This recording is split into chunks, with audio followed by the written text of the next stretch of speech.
before the break, we discussed Atletico Madrid's new signings and whether or not they'll be able to compete with Barcelona and Real Madrid.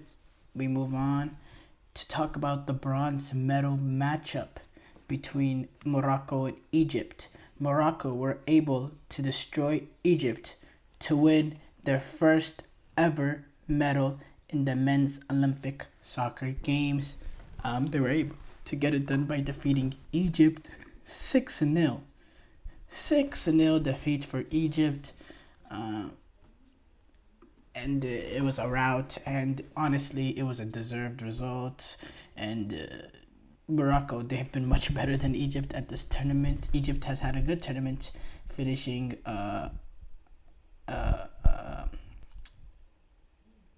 fourth place, winning the group that they did against a team that's now in the final in Spain, being able to beat them and win the group. But if you look at the total football played, game in, game out, Morocco has played much better football. Morocco has been much more exciting. Morocco has been more supported at this Olympic Games, and you saw that in the bronze medal matchup. They're completely red, and they're both red, but you know what I mean. Really ruckus when Morocco scored in the full-time whistle. But yes, Sofiane Rahimi, he was able to score 2 goals as he puts his goal tally tally up to a ridiculous, I believe, 7 goals now. 7 goals now, if I'm not mistaken. 7, something like that. This is the first time they've ever reached the podium at the Olympic Games. Besides Sofiane Rahimi, Abdi Azalzouli, you know him. If you're a Barcelona fan, came up the ranks at Barcelona, you know him.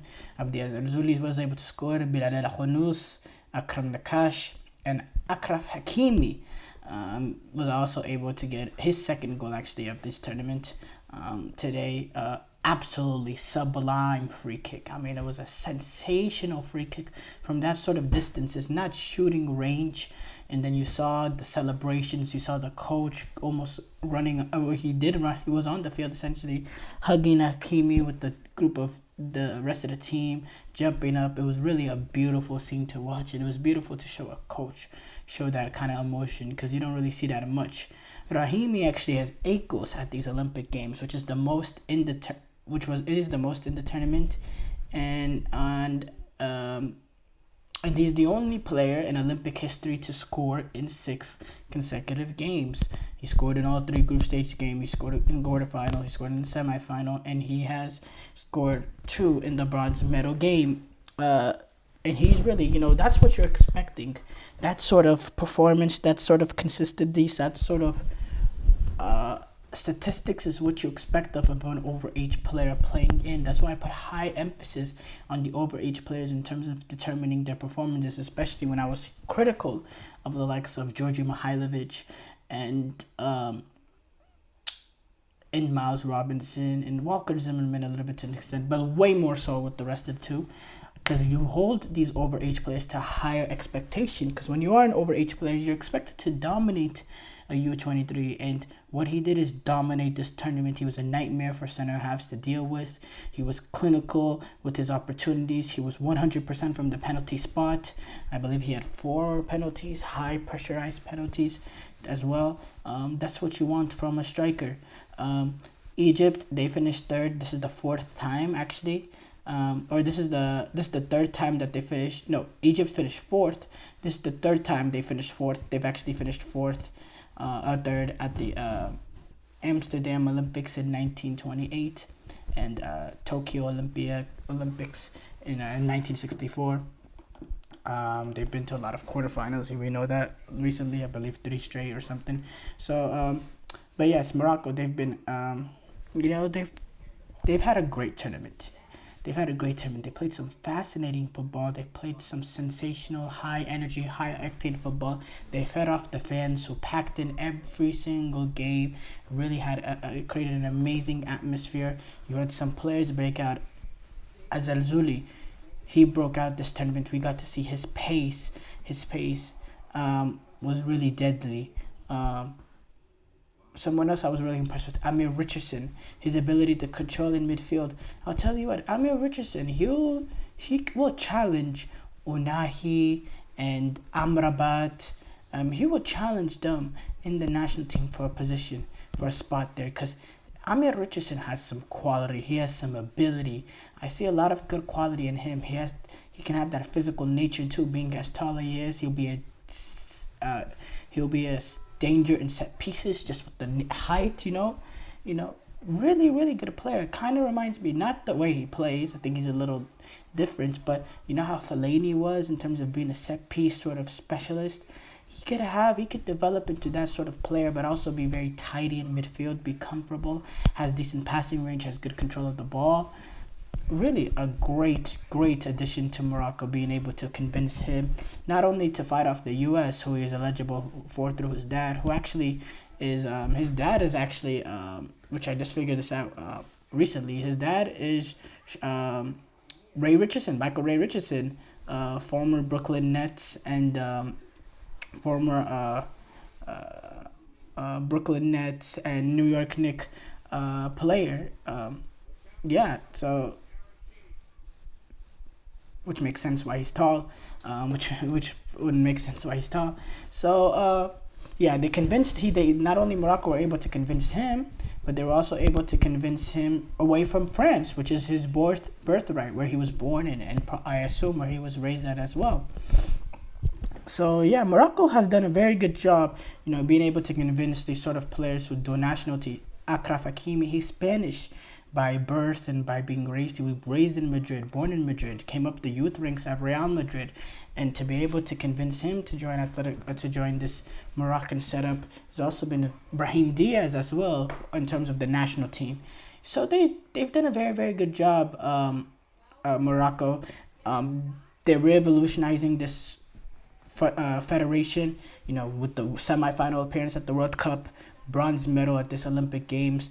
A few years or 10 years ago or so, Morocco started putting more emphasis in the youth team, in the youth setup, developing not only the players but also the coaches, the football education, and they've made that a very big deal in terms of development, which I think of a lot of African countries can get that right in terms of not just looking at the first team in terms of seeing how good the team is or not and what we need to do or not just looking at the first team, but setting up a foundation for the youth coming up, giving them futsal pitches and this and this and this and that, so that they can develop the technical ability young, and you can also create a sort of nature that they have to them in terms of, when you get taught something young, it gets embedded in you.